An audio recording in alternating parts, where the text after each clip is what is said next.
श्री कृष्ण के अनमोल विचार। मैं ना तो तुम्हारी महंगी भेंट से प्रसन्न होता हूँ, ना दिखावटी दान दयालुता से। अगर मेरे मन को हरना है तो मुझे प्रेम से पुकारो, मैं हाजिर हो जाऊँगा। अवास्तविक चीज़ों को लेकर मन में कभी डर पैदा मत होने दो। वो वास्तविक नहीं है, वह ना तो कभी था और ना कभी होगा।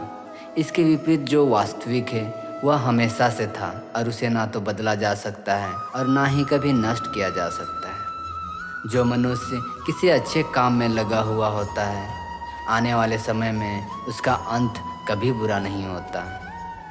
मनुष्य अपने 3 प्रमुख कृत्यों द्वारा नरक के द्वार पर पहुंचता है। वो तीनों कृतियाँ काम, क्रोध और लोभ है।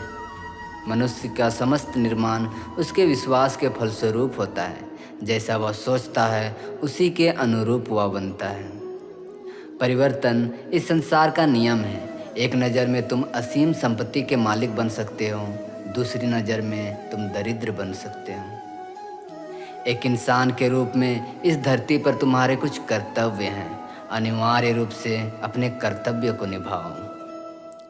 किसी से सच्चा प्रेम होना शुद्धता और दिव्यता का प्रतीक है। जो कुछ भी हुआ उसमें तेरा कोई योगदान नहीं है, इसलिए तुम्हारी सारी परेशानियां व्यर्थ हैं। हर चीज़ की शुरुआत मुझसे होती है और ख़त्म भी मुझ पर आकर ही होती है। इंद्रियों से मिलने वाला सुख सच्चा नहीं होता।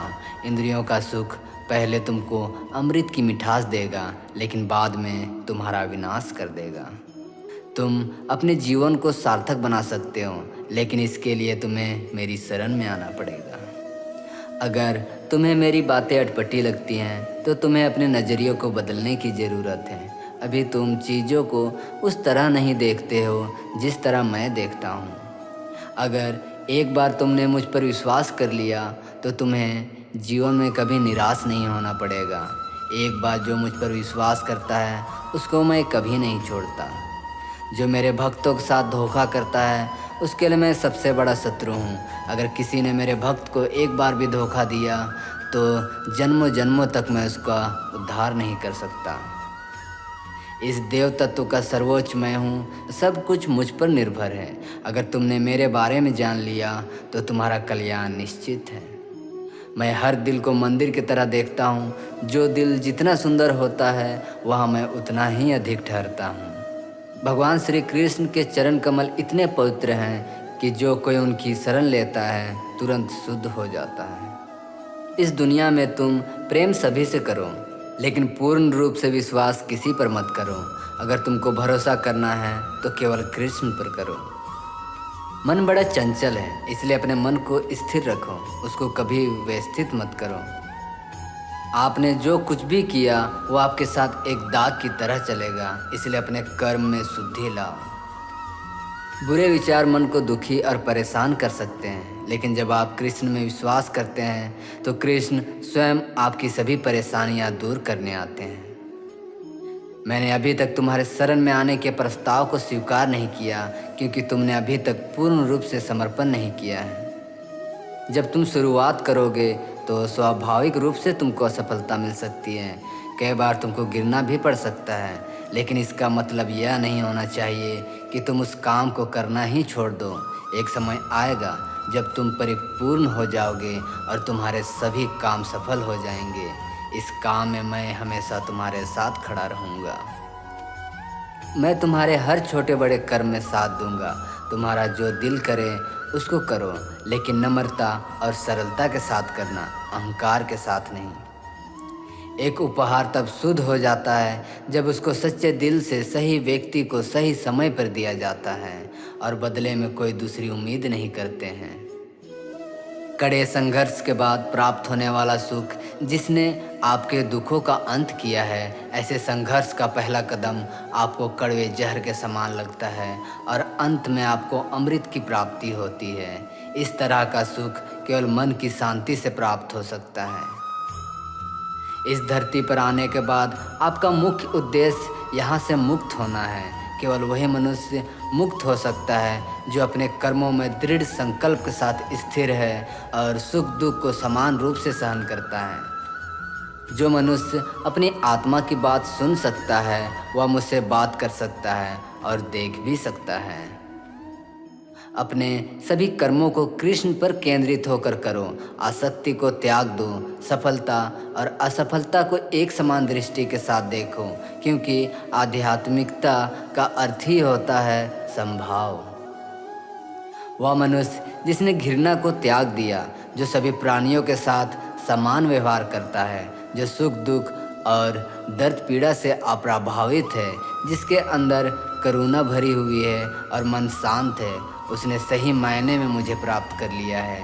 यही वह मनुष्य है जिसको मैं सबसे अधिक पसंद करता हूँ। इस विशाल संसार में तुमको केवल कर्म करने की छूट है। इसके अतिरिक्त फल की इच्छा और स्वार्थ सब निरर्थक है।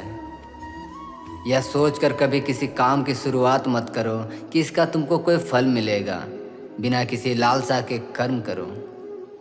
जो आदमी मुझे हर चीज़ में देखता है और मेरे होने के एहसास को अनुभव करता है, वह मेरा सच्चा भक्त है। ऐसे भक्त से मुझे प्रेम है। इंद्रियों का काम ही है भटकाना। जब कोई मनुष्य अपना मन उनके पीछे छोड़ देता है तो समझ लीजिए कि उसने छेद वाली नाव में सवारी कर दी है, जिसका डूबना तय है। ऐसा कोई नहीं जिसका सदियों से अस्तित्व है, और ना ही ऐसा कोई है जिसका सदियों बाद अस्तित्व रहेगा। यहाँ कुछ अस्थायी नहीं है। वह सभी चमकदार वस्तुओं में प्रकाश के स्रोत के रूप में स्थित है। वह सभी प्रकार के अंधकार से परे और अव्यक्त है। वह ज्ञान का विषय है और वही ज्ञान का लक्ष्य है। वह सबके हृदय में विराजमान है। तुम उसी को देख पाते हो जो तुम हो, और तुम वही हो जो तुम देखते हो। मैं सभी के घरों में निवास करता हूँ। मेरी ऊर्जा सभी जगह समान रूप से वितरित है। जो मुझे पहचान लेता है उसको मैं भक्ति रस प्रदान करता रहता हूँ। मैं सर्वनाश कर सकता हूँ। मेरे रुकने की वजह मेरे भक्त हैं। जिस दिन मेरे सभी भक्त मर जाएंगे, मैं सर्वनाश कर दूंगा। जो व्यक्ति अहंकार से मोहित होकर अपने कर्मों का अंजाम देता है, मैं उसके खिलाफ खड़ा होता हूँ। तुम हमेशा के लिए यहाँ रहने वाले नहीं हो। तुम्हारा जीवन बहुत सीमित है। जो मनुष्य यहाँ आता है वह अपनी क्षमता को तलाशने के लिए आगे बढ़ता है। यह गलत नहीं अगर तुम निस्वार्थ भाव से अपनी गति करते रहो। स्वभाव के द्वारा निर्धारित कर्तव्य का पालन करने से कोई पाप नहीं होता। हम वास्तव में कभी दुनिया का सामना करते ही नहीं हैं। यहाँ रहकर हम जो अनुभव करते हैं वह हमारी इंद्रियां हैं। तुम केवल अपने कर्म पर नियंत्रण कर सकते हो। तुम्हारे कर्म के परिणाम का तुम दावा नहीं कर सकते। हारने का डर, असफलता का भय, कर्मों के साथ भावना जोड़ना सफलता की सबसे बड़ी बाधा है। यह विचार मन को अस्थिर कर आपकी क्षमता को लुटाता है। स्वार्थ से जुड़े कर्म आपको दुनिया में कैद करते हैं। व्यक्तिगत लाभ के बारे में नहीं सोचें और निस्वार्थ भाव से काम करें। अपनी इच्छा से शक्ति को खुद नया आकार दो। अपने आप को कभी स्व इच्छा से नीचा मत होने दो। बुद्धिमानी तुम्हारी चेतना को एकीकृत करती है और कर्म के फल के प्रति आसक्ति को त्यागने में मदद करती है। दूसरों के सुख दुख पर कोई यदि इस प्रकार प्रतिक्रिया देता है जैसे वे उसके अपने हैं, तो उस व्यक्ति को सच्चा आध्यात्मिक मान सकते हैं। मैं हर समय यहाँ से परे था। ऐसा कोई समय नहीं जब मैं यहाँ नहीं था। मैं समस्त भूत में विद्यमान हूँ और समस्त भविष्य में मेरा विद्यमान रहेगा। दुनिया का सबसे बड़ा पापी अगर समर्पण के साथ मेरी सच्ची उपासना करे तो मैं उसको भी शुद्ध कर देता हूँ। वे लोग जो केवल कर्म के फल की इच्छा से प्रेरित होते हैं, वे अक्सर दुखी रहते हैं। जब किसी की चेतना एक हो जाती है तो उसकी सारी व्यर्थ चिंताएं पीछे छूट जाती हैं। फिर उसको किसी वजह की चिंता नहीं होती। चाहे चीज़ें अच्छी हों या बुरी, वह सदा एक सा रहता है। जो लोग अपनी आत्मा से भली भांति परिचित हैं, वे इंद्रियों पर पूरी तरह से नियंत्रण रखते हैं। धन्यवाद।